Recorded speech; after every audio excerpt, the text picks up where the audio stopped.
Herculano Pires, Curso Dinâmico de Espiritismo, O Grande Desconhecido. Como o próprio Herculano mostra, logo adiante, muitas pessoas falam do Espiritismo, mas poucos o conhecem adequadamente. Somente aqueles que estudam metódica e profundamente a doutrina podem conhecer o seu verdadeiro significado e objetivo. Este livro tem a finalidade de eliminar as distorções criadas na mente de grande parte dos que se dedicam ou se interessam pela doutrina espírita. Nele Herculano procura desfazer boatos, eliminar equívocos, além de trazer uma visão séria e coerente desta doutrina que se engrandece a cada dia, proporcionando crescimento espiritual. Pitágoras dizia que a Terra é a morada da opinião. Por toda parte encontramos os que opinam. Mas ele ouvia a música das esferas, dos mundos rolando no infinito e sabia que as opiniões humanas são libélulas efêmeras, que hoje voam ao nosso redor e amanhã já não existem mais. Amante da sabedoria, Pitágoras buscava a certeza. Bertrand Russell o imaginava como um homem que tinha um pé no misticismo órfico e o outro no racionalismo do futuro. Todos nós somos mais ou menos pitagóricos. Ouvimos o zumbido permanente das opiniões humanas, sem perceber nem de leve a música celeste, mas procuramos firmar pelo menos um pé no estribo da razão, para montarmos em Pégaso, o cavalo alado. Cavalgar no inefável é buscar a unidade perdida das coisas e dos seres. Do sangue de Medusa nasceu Pégaso, como do suor dos homens nasce na terra a divina psique. Mas para vê-la e ouvi-la teremos de nos apoiar nos poderes da razão, que nos dá a medida inflexível da verdade. Palavras do vagabundo de Knut Jansson, que contemplava na distância a vila de Trovatni, como um risco de giz na neve. O Grande Desconhecido. Todos falam de espiritismo, bem ou mal. Mas poucos o conhecem. Geralmente o consideram como uma seita religiosa comum, carregada de superstições.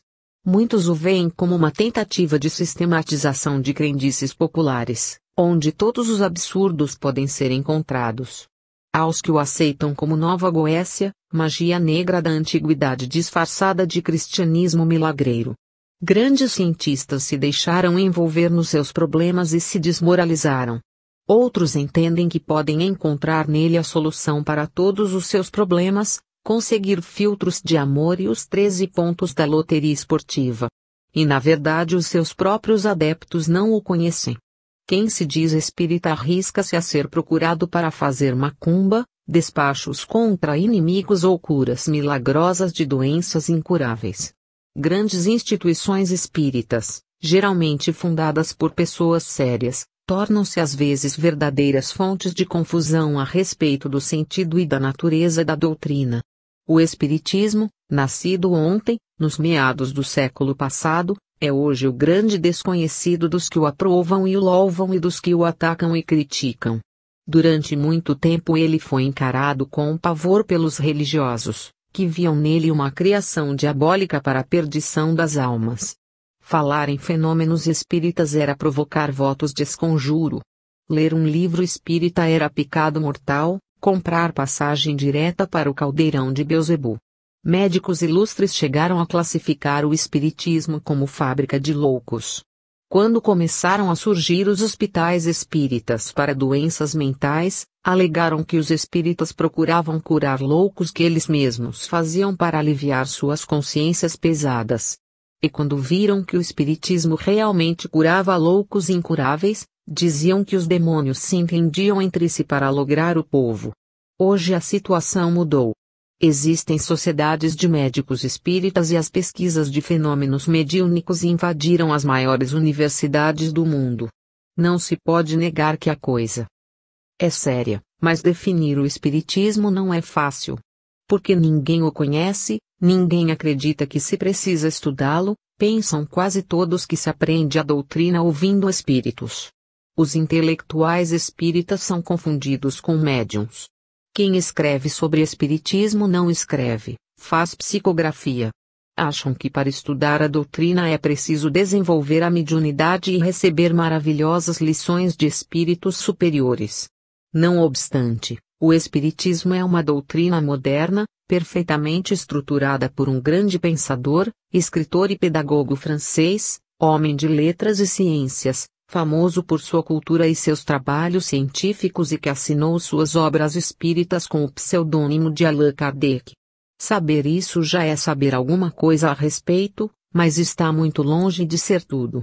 Doutrina complexa, que abrange todo o campo do conhecimento, apresenta-se enquadrada na sequência epistemológica de a ciência como pesquisa dos chamados fenômenos paranormais, dotada de métodos próprios, específicos e adequados no objeto que investiga, tendo dado origem a todas as ciências do paranormal, até a parapsicologia atual e seu ramo romeno, que se disfarça sob o nome pouco conhecido de psicotrônica, para não assustar os materialistas. B. Filosofia como interpretação da natureza dos fenômenos e reformulação da concepção do mundo e de toda a realidade segundo as novas descobertas científicas, aceita oficialmente no plano filosófico, consta do Dicionário Filosófico do Instituto de França, no Brasil, reconhecida pelo Instituto Brasileiro de Filosofia, constando do volume Panorama da Filosofia em São Paulo, edição conjunta do Instituto e da Universidade de São Paulo, coordenação do professor Luiz Washington Vita. C. Religião como consequência das conclusões filosóficas, baseadas nas provas da sobrevivência humana após a morte e nas ligações históricas e genésicas do cristianismo com o espiritismo, considerado como a religião em espírito e verdade, anunciada por Jesus, segundo os evangelhos, religião espiritual, sem aparatos formais, dogmas de fé ou instituição igrejeira, sem sacramentos. Essa sequência obedece às leis da gnoseologia, pelas quais o conhecimento começa nas experiências do homem com o mundo e se desenvolve nas ilações do pensamento, na cogitação filosófica e determina o comportamento humano dentro do quadro da realidade conhecida. Como no Espiritismo essa realidade supera os limites da vida física, a moral se projeta no plano das relações do homem com a divindade, adquirindo sentido religioso. Colocado assim o problema, a complexidade do Espiritismo se torna facilmente compreensível. Tudo no universo se processa mediante a ação e o controle de leis naturais, que correspondem à imanência de Deus no mundo através de suas leis. Toda a realidade verificável é natural, de maneira que os espíritos e suas manifestações não são sobrenaturais, mas fatos naturais explicáveis, resultantes de leis que a pesquisa científica esclarece. O sobrenatural só se refere a Deus, cuja natureza não é acessível ao homem neste estágio de sua evolução, mas o será possivelmente, quando o homem atingir os graus superiores de sua evolução. Todas as possibilidades estão abertas e franqueadas ao homem em todo o universo, desde que ele avance no desenvolvimento de suas potencialidades espirituais, segundo as leis da transcendência. Este volume procura dar uma visão geral do Espiritismo em forma de exposição livre, sem um esquematismo didático, mostrando as conotações da doutrina com as posições culturais da atualidade. Não se trata da suposta atualização tentada por autores que desconhecem as dimensões do Espiritismo e não podem relacioná-la com os avanços científicos, tecnológicos, filosóficos e religiosos da atualidade. A atualização, no caso, é do método expositivo, que revela a plena atualidade da doutrina e desenvolve alguns temas kardecianos em forma de exposição mais minuciosa, para a melhor compreensão dos leitores. A atualização da linguagem e da terminologia doutrinárias nas obras de Kardec é uma pretensão descabida. Cada doutrina, científica ou filosófica, tem a sua própria terminologia, que só se transforma diante de novos fatos ocorridos na pesquisa. Por outro lado, essas atualizações, como sabem os especialistas, geralmente se transformam em atentados à doutrina, pela falta de conhecimento dos que pretendem fazê-las. Uma doutrina se atualiza na proporção em que evolui, com acréscimos reais de conhecimentos no desenvolvimento de seus princípios. Não existe, no mundo atual, nenhum centro de pesquisas e estudos espíritas que tenha avançado legalmente além de Kardec, através da descoberta de novas leis da realidade espírita. O Espiritismo avança, pelos seus princípios e os seus conceitos, muito além da realidade atual.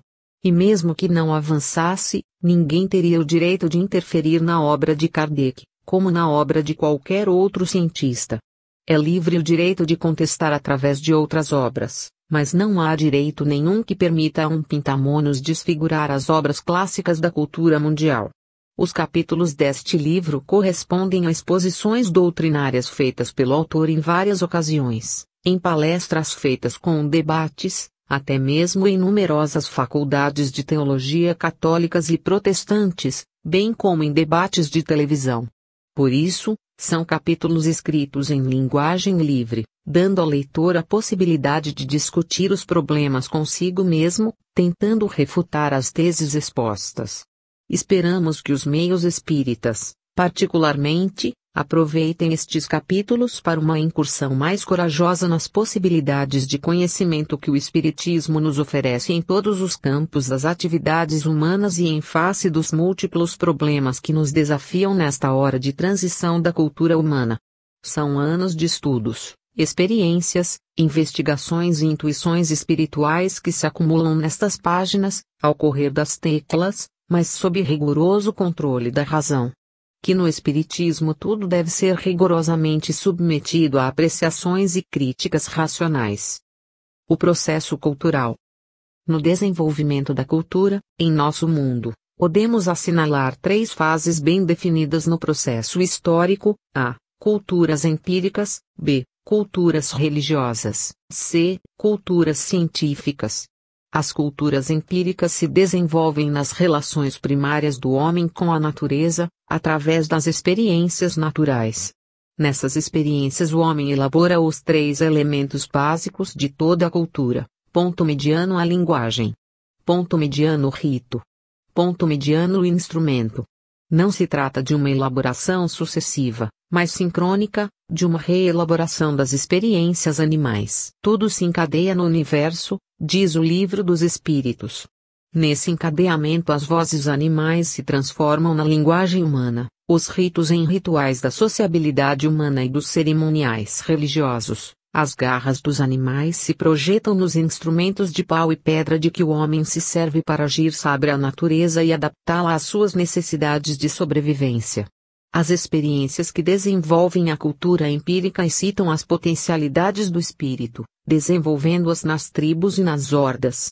A lei de adoração, proveniente da ideia inata de Deus no homem, gera a reverência pelos poderes misteriosos da natureza e institui os primeiros rituais de reverência aos pajés ou xamãs e feiticeiros, bem como ao cacique e aos chefes guerreiros. O culto às divindades da selva nasce desses rituais. A cultura empírica gera a cultura religiosa das primeiras tribos sedentárias. A ideia de Deus se define mais nítida com o desenvolvimento da razão, sob a influência dos ritos da natureza, nas primeiras civilizações agrárias e pastoris. O milagre das germinações, no ritmo regular das estações, e a proliferação dos rebanhos provam a existência de inteligências controladoras dos fenômenos naturais e protetoras do homem. O animismo, projeção da alma humana nas coisas, impregna a natureza com uma vida factícia em que a pedra, a árvore, o rio, o bosque, a montanha, o mar, tudo fala e pensa em condições humanas. As manifestações espíritas provam a realidade anímica da natureza. A figura de Deus, ser superior, criador e dominador do mundo, impõe-se ao homem na forma necessariamente humana. E como Deus não pode estar sozinho, multiplica-se em mitos que simbolizam as suas várias atividades, ligadas às atividades humanas. Ao mesmo tempo, as forças destruidoras e as manifestações de espíritos malignos geram os mitos da oposição a Deus. Nasce o diabo desse contraste, estabelecendo a luta entre o bem e o mal, sujeitando o homem à esperança da proteção divina e ao temor dos poderes maléficos. A cultura religiosa se configura na síntese dessa dialética do invisível e do visível, do sentimento e da sensação, fazendo evoluírem as civilizações agrárias e pastoris para a fase das civilizações teocráticas que se desenvolvem no Oriente, nas regiões em que brilha a luz em cada alvorecer. Os ritmos da terra e do céu, do dia e da noite, as estações do ano, o sol e a lua, as constelações anunciadoras de cada mudança no tempo, a chuva e as inundações, os terremotos, as erupções vulcânicas, as pestes, as pragas, o relâmpago, o raio. As tempestades exigem a disciplinação do caos e ao mesmo tempo a complexidade dos cultos. Os soberanos das nações são filhos de Deus e possuem poderes divinos. A cultura se desenvolve na argamassa dos sentimentos e das sensações. A fé se define como sentimento e sensação em misturas condicionadas pela razão, expressa nas formulações filosóficas. A teologia brota desse complexo de mistérios como a ciência suprema dos videntes e dos profetas, dos homens mais do que homens de que falaria Descartes, homens privilegiados pela sabedoria infusa que desce do céu para iluminar a terra.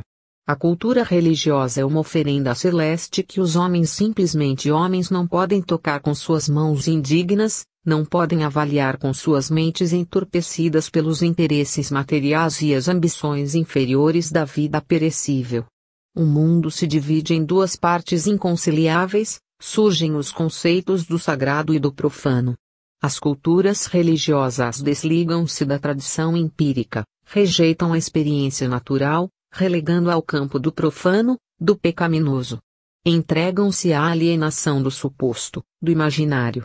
O cristianismo envolve-se nas contradições humanas, cai na simonia, no comércio ambicioso de sacramentos e indulgências, pregando a renúncia ao mundo e a santidade da pobreza, proclama a humildade como virtude e investe-se do poder político, denuncia o paganismo e o judaísmo como heréticos e assimila os seus elementos rituais e a sua política gananciosa, prega o reino de Deus e apossa-se dos reinos terrenos, impugna a sabedoria grega e constrói o seu saber com decalques de Platão e Aristóteles, ensina a fraternidade e promove guerras fratricidas em nome de Deus, erige-se em religião do Deus único e divide Deus em três pessoas distintas, institui o celibato como virtude e faz comércio ambicioso do sacramento do matrimônio, combate a magia e reveste o seu culto de poderes mágicos, luta contra as heresias e comete a suprema heresia de submeter Deus ao poder do sacerdócio no ato eucarístico, profliga a idolatria e enche os seus templos com ídolos copiados da idolatria mitológica. Chega ao máximo da alienação estabelecendo o sistema fechado das clausuras e dos mosteiros segregados, prega o evangelho e nega ao povo acesso aos textos que considera privativos do clero, proclama a supremacia espiritual do amor e semeia o ódio aos que não aceitam os seus princípios. A alienação cristã faz da cultura um sincretismo de absurdos assimilados de dogmas e rituais bastardos de igrejas e ordens ocultas da mais alta antiguidade, transformando o conhecimento em gigantesca colcha de retalhos em que as próprias vestes sacerdotais e paramentos do culto são copiados de antigas e condenadas igrejas. A cultura cristã se desenvolve com pressupostos falaciosos e um fabulário ridículo enxameado de superstições erigidas em verdades absolutas, provindas de revelações divinas. A verdade artificial da sabedoria eclesiástica encobre a realidade com um espesso véu das elucubrações dos teólogos, modelos de esquizofrenia catatônica e megalomania delirante. A cultura em evolução nas fases anteriores cai na estagnação de um charco de mentiras sagradas, pílulas doiradas de um anestésico. Interrompe-se o processo cultural. Não se pode conhecer mais nada. Cada igreja tem a sua verdade própria e inverificável, sendo a igreja cristã a mais poderosa barreira a qualquer tentativa de investigação da realidade.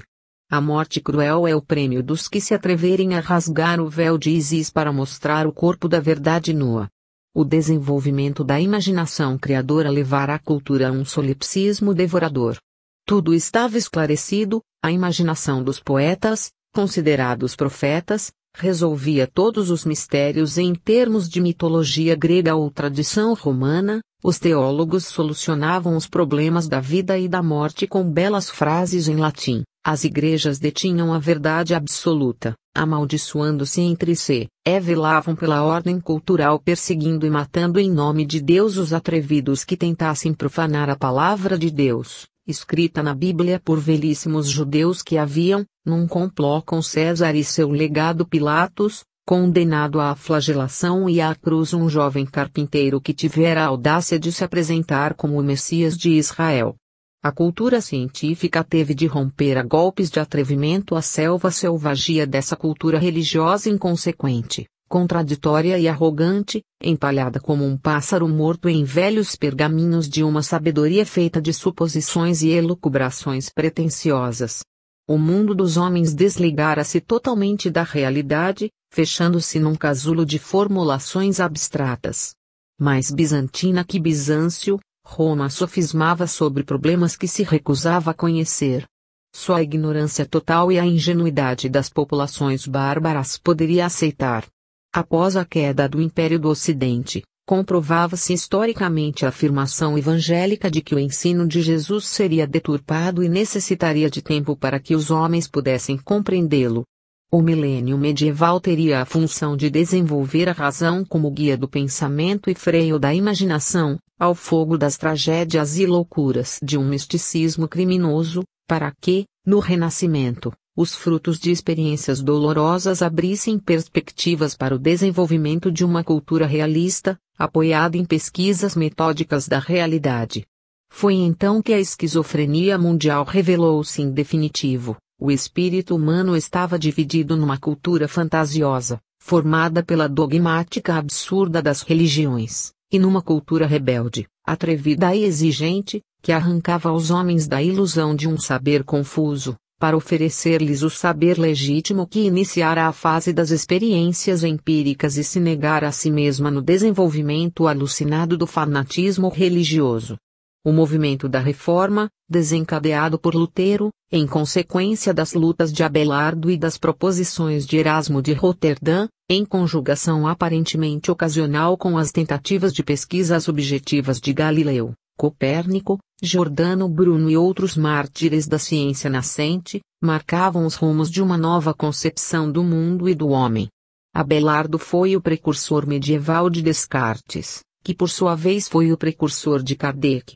Aos fundamentos emocionais da fé absurda e cega, os pioneiros do retorno ao real ofereciam os fundamentos de razão esclarecida e da pesquisa científica. A verdade ressurgia das cinzas das fogueiras criminosas e a fé de olhos abertos substituía a ceguinha esclerótica das sacristias. Mas a luta pela verdade da concepção cristã restabelecida só atingiria o seu apogeu nos meados do século XIX, com a codificação do Espiritismo, através das pesquisas pioneiras de Kardec sobre os fenômenos mediúnicos, hoje admitidos pela ciência com a denominação de paranormais. Kardec provara que os médiums não eram anormais, como pretendiam os investigadores da medicina e da psicologia, nem sobrenaturais, como pretendiam os defensores de dogmas obsoletos, mas naturais e normais. A mediunidade se impunha à pesquisa dos cientistas exponenciais da época, que rasgavam ao mesmo tempo o véu do templo, revelando seus mistérios, os véus de Isis, para desvendar o sentido dos símbolos mitológicos. Os homens começaram então a aprender que não sabiam nada e tinham de lutar para descobrir a verdade escondida atrás da aparência enganosa das coisas e dos seres. A ciência espírita instalou-se no mundo, com as consequências necessárias da filosofia espírita e da religião em espírito e verdade. O espiritismo, em seus três aspectos, está hoje confirmado pela cultura científica e seu alcance cósmico se confirma no ritmo acelerado das conquistas culturais do século, restabelecendo o ensino deturpado pelas ambições humanas, que Jesus de Nazaré semeou em palavras de vida e imortalidade nas almas de todos os tempos. O espírito como elemento da natureza. Os conceitos de naturalidade e normalidade decorrem das experiências da cultura empírica e subsistem na cultura científica como resíduos daquela fase primária. Esses resíduos emocionais foram alimentados ao longo de todo o processo religioso, por enquadrar-se na concepção mágica e mística do universo misterioso, inacessível à compreensão humana normal. As religiões ligaram estreitamente esses conceitos aos de sagrado e profano e não tiveram condições para superá-los. O misticismo é uma forma de alienação, de fuga necessária do homem à dureza da realidade objetiva, onde as leis da estruturação sensorial agem de maneira inflexível. O místico é um transfuga do real. O anseio de transcendência do homem, não esclarecido em sua motivação, o leva a rejeitar o real e buscar o sucedâneo de uma suposta realidade, imaginada como refinamento do real sensível. Surgem daí as categorias do espiritual e do material, que se mostram confusas na fase mitológica e posteriormente geram a divisão arbitrária e misteriosa das concepções teológicas. Os principais fatores desse processo são: ponto mediano, a intuição da indestrutibilidade do ser; ponto mediano, o medo da morte como aniquilamento total; ponto mediano, o desejo de libertação do condicionamento material. O ser é o que é e recusa-se a deixar de ser. Ele se reconhece como forma existencial subjetiva integrada na estrutura objetiva da realidade material, mas sabe por experiência empírica que esse condicionamento material é efêmero e terá fatalmente de se desfazer na morte. O instinto de conservação leva a reagir contra essa fatalidade. As provas de sobrevivência dadas pelos fenômenos mediúnicos não o satisfazem, pois essa sobrevivência espiritual o desliga do sensível, a única que lhe parece natural. Ele se apega a essa realidade através de uma concepção mística indefinida, que lhe permite aceitar a possibilidade de uma continuidade natural após a morte. As múmias e os mausoléus egípcios, o paraíso sensorial dos árabes e os dogmas religiosos da ressurreição no próprio corpo carnal atestam essa esperança no próprio processo histórico. Há pessoas cultas, ainda hoje, que não conseguem conceber a sobrevivência humana após a morte em termos espirituais. Condicionaram sua mente, de tal maneira, ao mundo tridimensional, assustadas com os delírios da cultura religiosa, que temem afastar-se da segurança sensorial da matéria. A concepção materialista do mundo, tão absurda como a concepção mística, nasce da frustração do ser ante o pandemônio das alucinações do fabulário religioso. Kardec teve de agir com prudência na divulgação do espiritismo, para que a reação violenta e fanática das religiões não asfixiasse no berço a nova mundividência que nascia das suas pesquisas mediúnicas.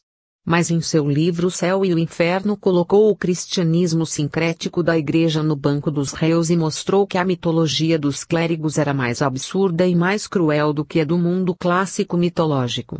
A vida eterna oferecida pela Igreja depende de quinquilharias sagradas, de crendices simplórias, de condicionamento mental a um dogmatismo irracional, enquanto os mitos do paganismo se radicavam na realidade empírica, nas experiências naturais do homem no mundo e na lei universal da metamorfose, da incessante transformação das coisas e dos seres ao longo do tempo e do processo histórico racional. A indestrutibilidade do ser não se condicionava, no pensamento mitológico, às exigências de uma corporação religiosa artificial e autoritária, mas às condições visíveis e palpáveis da realidade natural. A simbologia mítica não criava a loja de bugigangas, não dependia de um comércio de contrabandistas nas fronteiras despoliciadas da morte, mas de representações emotivas da sensibilidade humana ante os mistérios do mundo ainda indevassável. A indestrutibilidade do ser, e portanto a sua imortalidade, decorria espontaneamente da indestrutibilidade do mundo, em que as coisas e os seres se transformam por lei natural, sem depender de bênçãos ou maldições sacramentais. Os deuses nasciam das águas e da terra, como nascem todas as coisas. Essa naturalidade do pensamento mitológico foi rejeitada pela cultura teológica, que fugiu do real para o irreal, do natural para o imaginário. O medo da morte como destruição total do ser humano tinha no paganismo a compensação da continuidade da alma além das dimensões da matéria. Sócrates expôs bem esse problema ao defender-se no Tribunal de Atenas. Segundo a apologia que Platão lhe dedicou, Sócrates considerou a morte como natural e até mesmo conveniente na idade em que se encontrava. Lembrou que os juízes que o condenaram também já estavam condenados e analisou as duas alternativas da morte: sobreviver a ela e encontrar os sábios do passado no plano espiritual, o que seria uma felicidade, ou não sobreviver e dissolver-se no todo, o que seria o descanso total. de nenhum modo a morte o preocupava. A lei humana que o condenara apenas apressava o cumprimento inevitável da lei natural a quem todos estão sujeitos. Ele era médium vidente e audiente, consultava sempre o seu daimon ou espírito protetor, conhecia o problema da sobrevivência espiritual, mas falava a homens que não tinham essa experiência e usava o raciocínio mais apropriado ao momento. Esse episódio nos mostra que o medo da morte não era tão angustiante entre os gregos pagãos, que encontravam no pensamento dos filósofos uma consolação racional que a Igreja cristã jamais ofereceu aos seus adeptos, sempre aterrorizados com o julgamento final, a ira de Deus e as crueldades eternas a que estariam sujeitos se caíssem nas garras do diabo. Entre os celtas, nas Gálias devastadas pela brutal conquista romana, os bardos cantavam nas tríades druídicas, a felicidade dos que sobreviviam após uma existência dedicada ao cumprimento dos deveres humanos. A morte não os assustava. Mas o terror cristão da morte, na era teológica de deformação do cristianismo, revestiu a morte com todos os aparatos trágicos de uma civilização insegura e angustiada, semeando o terror na mente popular. A pressão excessiva dessa forma coercitiva de terrorismo mental. Como em todos os excessos, a pressão esmagadora gerou a revolta e a descrença, levando os cristãos a optar pela segunda alternativa de Sócrates, o materialismo inconsequente, mas pelo menos racional. Era natural e inevitável. Só a volta à experiência empírica poderia sustar a evasão mística, reconduzir os homens ao bom senso, às medidas controladoras do pensamento racional. O desejo de libertação do condicionamento material, provocado pelo êxtase místico, pelos delírios da imaginação excitada, tinha de chorar-se com a dúvida metódica de Descartes e logo mais com o ceticismo desolador e o materialismo árido. Era necessário esvaziar o mundo das alucinações teológicas para que o homem voltasse a pisar o chão, a apalpar a terra. Kardec assinalaria, mais tarde, que a finalidade do espiritismo era transformar o mundo, afastando o homem do egoísmo e do materialismo. Mas isso porque, no seu tempo, a vitória da razão já se definia, através das conquistas científicas de 3 séculos, do XVI ao XVIII, preparando o século XIX para a renascença cristã através do espiritismo. Nessa fase, tão próxima da nossa, urgia restabelecer no homem a fé em termos de razão, mostrar-lhe que a insensatez mística devia ser corrigida pela experiência não menos insensata do materialismo. Se a mística levara o homem a querer fugir das limitações corporais através de silícios e isolamentos negativos, que o afastavam das experiências da relação humana, o materialismo o levava a agarrar-se ao corpo, perdendo a visão espiritual da sua realidade subjetiva.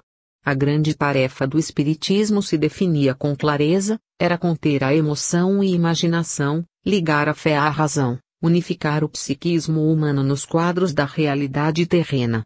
Era o que Jesus havia feito na Palestina, combatendo os excessos do misticismo judeu e as misérias do materialismo saduceu. O espiritismo dava continuidade, quase 2000 anos depois, ao pensamento cristão desfigurado pelo sincretismo religioso dos clérigos ambiciosos, que não vacilavam em trocar o reino de Deus pelos reinos da terra. Kardec podia então proclamar a verdade simples que não havia sido aceita, por falta de condições culturais válidas. O espírito não era sobrenatural, mas natural, o parceiro da matéria na constituição de uma realidade única, a realidade espiritual e material do mundo e do homem. A conclusão de Kardec é límpida e simples: os espíritos são uma das forças da natureza. Sem compreendermos isso, não poderemos compreender o espiritismo. Espírito e matéria são os elementos constitutivos de toda a realidade. Esses elementos são dimensionais, constituem dimensões diversas da realidade única. Não podemos dividi-los em natural e sobrenatural, pois ambos se fundem na unidade real da natureza, como a ciência atual o demonstra, sem ainda compreender as suas conexões profundas e sutis. Leon Denis, discípulo e continuador de Kardec, considerou o espiritismo como a síntese conceptual de toda a realidade. um mistério da Trindade, que se manifesta em forma mitológica ou mística em todas as grandes religiões do mundo, define-se na racionalidade espírita nos termos da explicação kardeciana. Ponto mediano Deus. Ponto mediano Espírito. Ponto mediano Matéria. Deus é a inteligência suprema, a consciência cósmica de que tudo deriva e que a tudo controla. Só ele é sobrenatural, pois sobrepõe-se a toda a natureza. É a unidade solitária da concepção pitagórica, que paira no inefável. Esse é o seu aspecto transcendente. Mas Pitágoras nos fala de um estremecimento da unidade que desencadeou a década, gerando o universo. E temos, assim, o aspecto imanente de Deus, que se projeta na sua criação e a ela se liga, fazendo-se espontaneamente a sua alma e a sua lei. Dessa maneira, o próprio sobrenatural se torna natural. A consciência cósmica impregna o cosmos e imprime-lhe um esquema infinito dos seus desígnios. Leibniz desenvolveu a teoria da mônada para explicar filosoficamente o processo da criação. As mônadas seriam partículas infinitesimais do pensamento divino que, como as sementes, trazem em si mesmas o plano secreto daquilo que vai ser criado. Da dinâmica das mônadas invisíveis aos nossos olhos formam-se os reinos naturais. Ponto mediano mineral. Ponto mediano vegetal. Ponto mediano animal. Ponto mediano hominal. Ponto mediano espiritual. Esse processo criador é explicado por Kardec, sob orientação do Espírito da Verdade, como um desenvolvimento incessante das potencialidades monádicas, num fluxo evolutivo que sobe sem cessar dos reinos inferiores aos reinos superiores. Leon Denis explica esse fluxo numa expressão poética: a alma dorme na pedra, sonha no vegetal, agita-se no animal e acorda no homem. Deus, a lei suprema, controla todo esse processo em seus mínimos detalhes. A alma é a mônada, princípio individualizador que se caracteriza como princípio inteligente no Livro dos Espíritos. É assim que o espírito estrutura a matéria dispersa no espaço infinito. As hipóteses científicas do universo finito decorrem da incapacidade da ciência para abranger a infinitude cósmica. Kardec adverte que, por mais que ampliemos os limites supostos do universo, sempre haverá em nossa imaginação uma infinita continuidade do espaço cósmico. A consideração científica dos limites é puramente metodológica, determinada pela necessidade de ordenação em nossa mente. A própria criação é infinita, incessante. Gustave Geley, metapsiquista francês, considera a mônada como um dinamopsiquismo inconsciente que dirige a constante metamorfose das coisas em seres, até chegar no homem, que por sua vez, tomando consciência do seu destino, se transforma em anjo, integrando o reino espiritual da angelitude, dos espíritos superiores. Nessa cosmogonia dinâmica vemos que nada escapa do plano natural. Os espíritos nascem das entranhas da matéria, inseridos nela e nela se metamorfoseando. Os filósofos existenciais do nosso tempo referendam em suas teorias essa concepção naturalista do espírito. Pois o que é o espírito senão a própria criatura humana? A morte nos mostra que o corpo perece, mas o espírito não. Ensinava o padre Vieira: quereis saber o que é a alma? Olhai um corpo sem alma. A filosofia existencial proclama: a existência é a subjetividade pura. E a existência, no caso, é o espírito, que faz do homem um existente, um ser que existe, sabe que é e por que existe e busca a sua transcendência. A vida é comum a todas as coisas e todos os seres, mas a existência é a condição específica do homem, que não se limita a viver, mas luta para transcender-se. Nessa transcendência o homem passa da humanitude, do reino nominal, para a angelitude, o reino espiritual. Sendo o espírito a nossa própria essência, o que somos realmente, com toda a nossa personalidade, é evidente que o espírito não é sobrenatural, mas natural, um elemento vivo e dinâmico da natureza. Quando tomamos consciência dessa concepção espírita do mundo e do homem, a realidade se impõe à nossa mente, afugentando as confusas e incongruentes fabulações teológicas. As ligações do homem com a terra. As pesquisas antropológicas e psicológicas confirmam a conhecida expressão de Camões nos Lusíadas: o homem, esse bicho da terra, tão pequeno. O mito de Adão e Eva peca pela distorção histórica, constatando que o homem já era uma realidade cultural no mundo. Adão e Eva nasceram tarde demais, forjados pela mitologia judaica retardatária e sociocêntrica. Veja-se o livro Adão e Eva, nesta série. Mas a verdade é que o homem não surgiu na Terra como um ser decaído. Pelo contrário, brotou das entranhas do planeta, num parto genésico, produto da elaboração das leis naturais. E isso em corpo e espírito, segundo a tese da evolução criadora de Bergson. Feito do limo da terra, na expressão bíblica, a origem divina do homem não está no milagre fantástico do fiat, mas na remota insuflação das mônadas no cosmo embrionário e caótico. A teoria científica da evolução considera o homem como um todo evolutivo de natureza material, rejeitando a independência da sua essência espiritual. Darwin afirma que o homem resulta simplesmente da evolução das espécies animais. É um animal que desenvolveu a razão. A posição espírita de Alfred Russel Wallace, colega de Darwin, foi simplesmente rejeitada pela ciência. Hoje o preconceito materialista foi superado no meio científico mais avançado, com os últimos avanços da física nuclear. A concepção espírita do homem volta a predominar e a parapsicologia sustenta, através de suas pesquisas, que é um ser duplo, que possui um conteúdo extrafísico, segundo a cautelosa expressão de Rini. A ciência espírita confirmou a sua validade científica e a eficácia dos seus métodos de pesquisa. As ligações do homem com a Terra são de ordem genésica e se desenvolveram numa sequência evolutiva complexa. O esquema dessa sequência esclarece a expressão de Leon Denis que já mencionamos. A. Reino mineral. A alma dorme na pedra, o sono preparatório das suas vibrações atômicas ocultas. B. Reino vegetal. A alma sonha na germinação de um mundo mágico de fibras, folhas, flores e frutos, tentando livrar-se do chão e projetar-se às alturas. O vento movimenta suas folhas e ramos e as raízes penetram no solo atraídas pelos veios d'água subterrâneos, movimentadas pelo tropismo que também atrai folhas e ramos na direção da luz, nos primeiros ensaios da motilidade. O vegetal é doação, como observou Hegel, o momento em que as energias monádicas se abrem para a doação de si mesmas ao mundo, numa antecipação do altruísmo humano.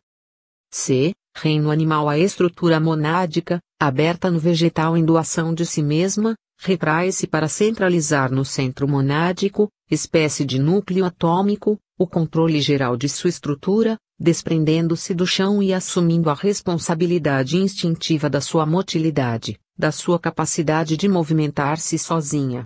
As formas da motilidade se multiplicam segundo as especificações do desenvolvimento das potencialidades da mônada, o rastejar, quase sempre acompanhado do escavar, na conservação dos automatismos de defesa e proteção adquiridos nas fases trópicas da movimentação das raízes no subsolo, o andar, desenvolvimento da capacidade de equilíbrio sobre o solo, com apoio em garras, patas, movimentação muscular, prenunciando o aparecimento dos bípedes, o saltar, primeira tentativa de libertar-se da força de gravidade, prenunciando o voo, com reminiscências inconscientes do equilíbrio das ramagens no alto, sopradas pelo vento, o nadar, forma de equilíbrio provinda das primeiras sensações aquáticas no fundo dos mares, lagos e rios, exigindo o domínio das correntes líquidas na flutuação, prenúncio do equilíbrio do voo no ar, o voar, forma sintética de todas as modalidades de equilíbrio, em que todas as energias da motilidade entram em ação, libertando o ser nascente da necessidade de apoios ligados à superfície do solo ou da água, levitações de um futuro distante em que ele terá de se projetar nas dimensões superiores do cosmos e nas hipóstases dos mundos espirituais. O nadar e o voar marcam o início e o fim das experiências da motilidade, segundo o esquema infinito de desenvolvimento das potencialidades da mônada, ou seja, do princípio inteligente que é a matéria-prima do ser. O esboço esquemático que apresentamos é apenas um esboço geral, desprovido das minúcias que só uma investigação mais profunda poderia nos dar, Para termos uma visão grandiosa do plano divino de elaboração ou formação do ser, da síntese final do gigantesco processo ontogênico, apresentada na criatura humana superior. As implicações éticas desse processo, para uma consciência esclarecida e ponderada, são suficientes para classificar de boçais todas as teorias que pretendem estabelecer sistemas políticos e sociais que aviltam a dignidade humana em favor de interesses mesquinhos.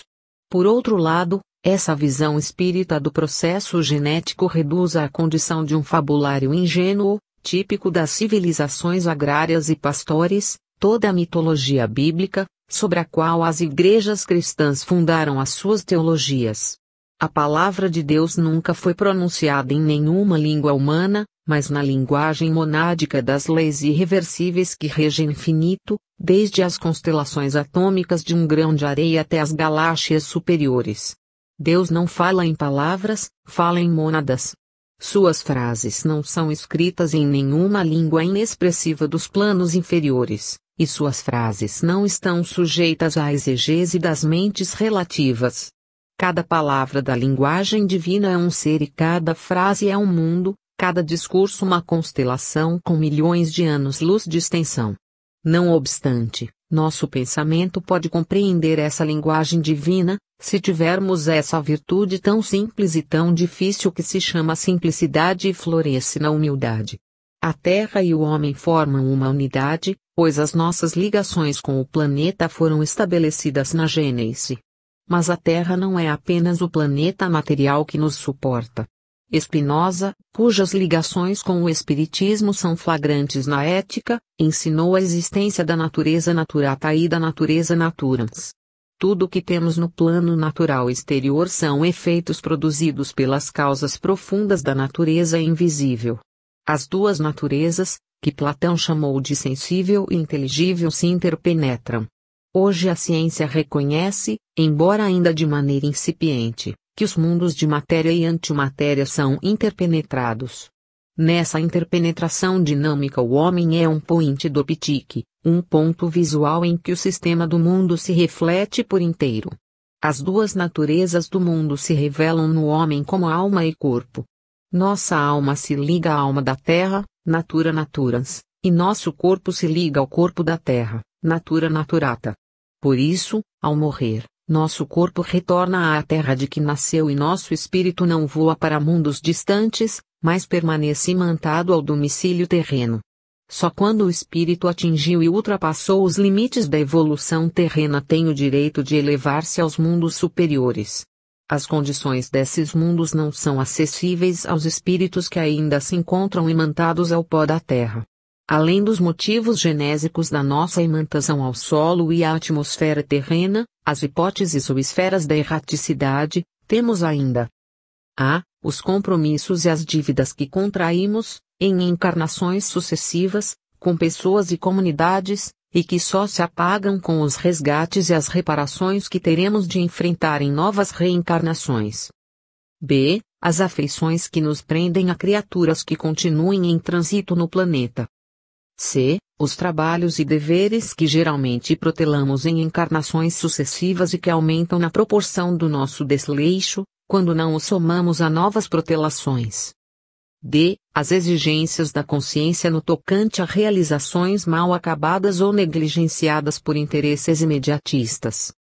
E. O menosprezo com que enfrentamos as exigências do nosso aprendizado no plano moral e cultural, deixando de adquirir os elementos indispensáveis à convivência com espíritos elevados. Podemos examinar nós mesmos, no momento presente, as nossas condições no tocante a esses pontos, para daí concluir se estamos ou não em condições de pleitear como no episódio evangélico dos filhos de Zebedeu um lugar além dos limites planetários. Mas se não tivermos a humildade necessária para esse balanço, é melhor nos abstermos de fazê-lo, para não alimentar com a nossa vaidade e o nosso orgulho os motivos de nossa imantação à Terra. Os espíritos errantes de que trata Kardec são precisamente os que ainda não conseguiram determinar a sua localização num plano superior. Esses espíritos permanecem errando entre o chão do planeta e as esferas espirituais da Terra.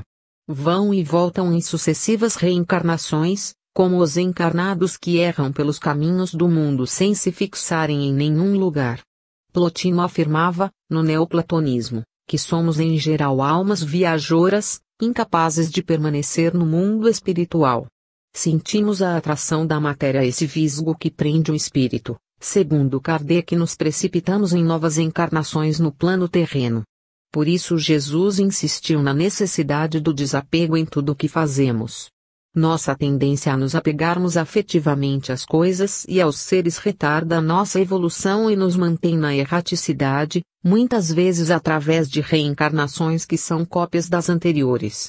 A repetição excessiva das mesmas condições gera os sofrimentos cada vez mais penosos, forçando-nos a avançar. O alto não deseja que nos tornemos anjos antes do tempo, mesmo porque isso é impossível. Nossa evolução é regida por leis inflexíveis. É inútil pretendermos avançar além das nossas forças.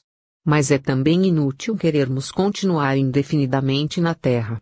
Na fase atual de transição da vida planetária, que também evolui sem cessar, estamos todos acuados pelas forças da evolução e temos de atender às exigências da consciência e às intuições dos espíritos benevolentes, para não ficarmos sujeitos às migrações em mundos inferiores. Essas migrações são forçadas, mas não constituem castigo nem condenação. São medidas administrativas, como as tomadas nas escolas em que haja reprovações em massa. Os espíritos que não progrediram não estão em condições de permanecer no planeta que evoluiu e são enviados a outros planetas de grau inferior, para refazerem o aprendizado, depois do que poderão voltar ao planeta de origem. Os mundos são solidários, ensina Kardec, pois neles evolui a humanidade cósmica. Sexo e genética no Espiritismo. Falar em sexo é falar em moral, porque o sexo se tornou, na cultura religiosa, o pivô de todos os sistemas morais. Nas civilizações agrárias e pastoris, o problema sexual, embora carregado pelos tabus da selva, não se deixou esmagar por essa carga. A moral das primeiras civilizações revelou-se, de modo geral, muito aberta em relação ao sexo, chegando mesmo a encará-lo como sagrado. Na remota Suméria e mesmo nas civilizações teocráticas, a era fálica desenvolveu-se de maneira espantosa. O falo, ou, como dizia Rilke, o membro da geração, era objeto de culto religioso. O ato sexual era considerado sagrado. Podemos ver na Bíblia que a civilização agrária judaica foi, durante os primeiros tempos, bastante liberal no tocante ao sexo. Mas na proporção em que as questões de linhagem e direitos sucessórios exigiram disciplinação, o sexo foi sendo encarado com progressivas suspeitas. Na Grécia e na Roma arcaicas, a licença sexual chegou ao extremo das festas religiosas em homenagem aos deuses da sensualidade e da fecundidade. Por todo o Antigo Oriente o culto sexual dominou amplamente, aprimorando-se as cerimônias do sexo com requintes dionisíacos na China, no Japão, na Arábia, na Pérsia e assim por diante.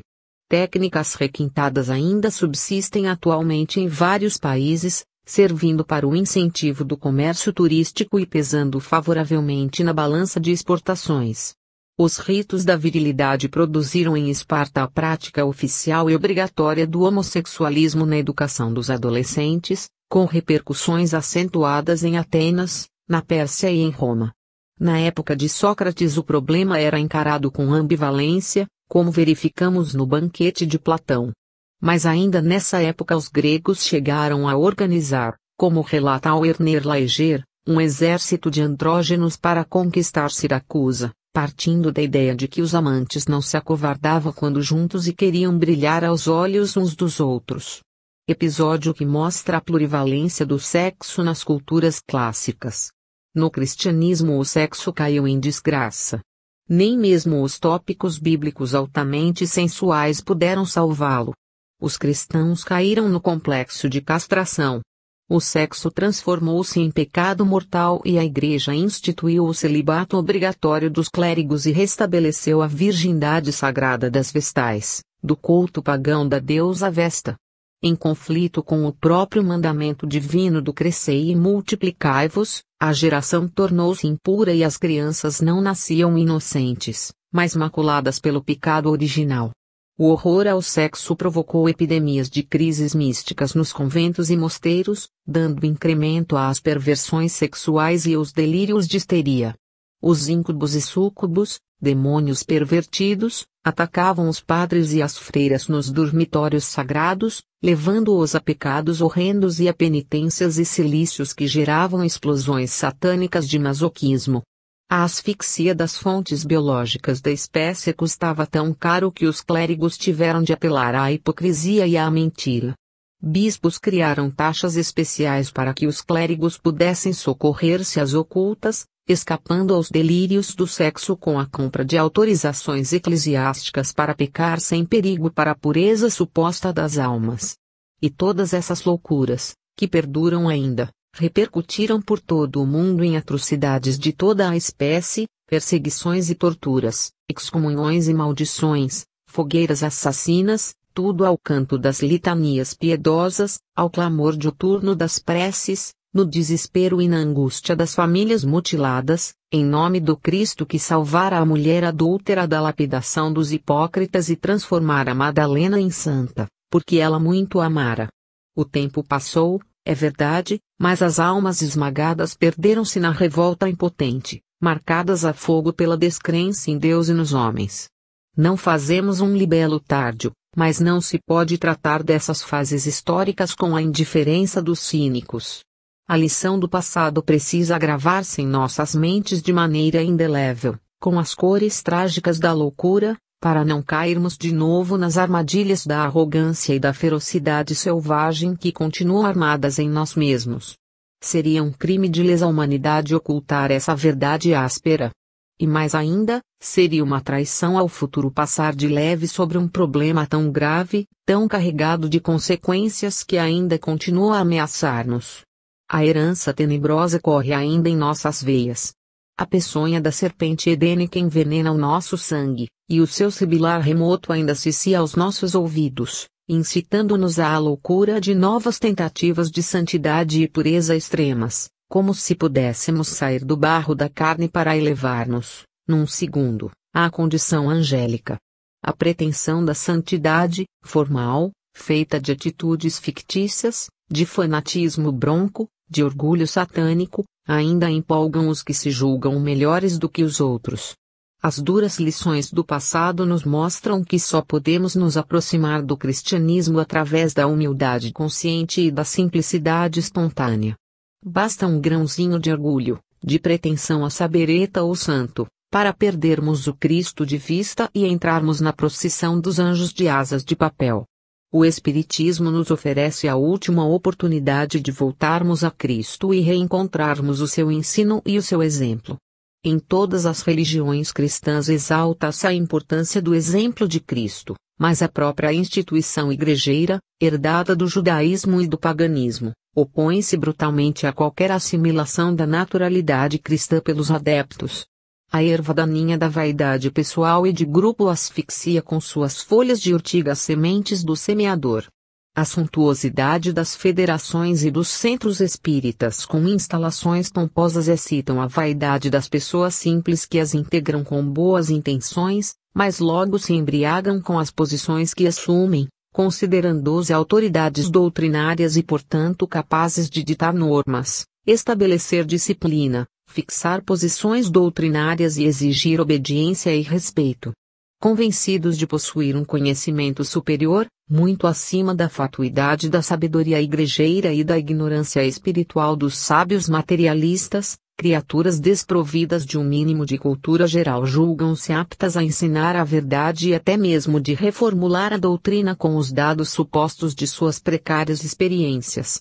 Não conseguem sequer assimilar os princípios espíritas, mas porque se tornaram figuras socialmente importantes nos quadros institucionais passam a falar grosso e a semear na seara o joio de suas especulações ilógicas.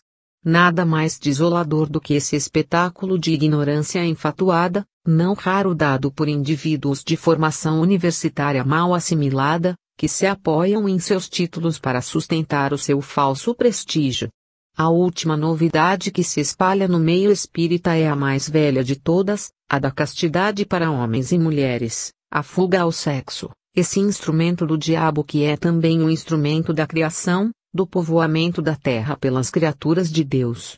Esses anjos assexuados que surgem agora, em revoadas místicas, no meio espírita, não são jejunos apenas em questões genéticas, mas também e principalmente em espiritismo. Nada conhecem da poderosa síntese histórica e espiritual que Kardec nos deixou. Devem ter saído ontem de alguma sacristia medieval escondida num mosteiro de frades analfabetos do deserto, que para servir a Deus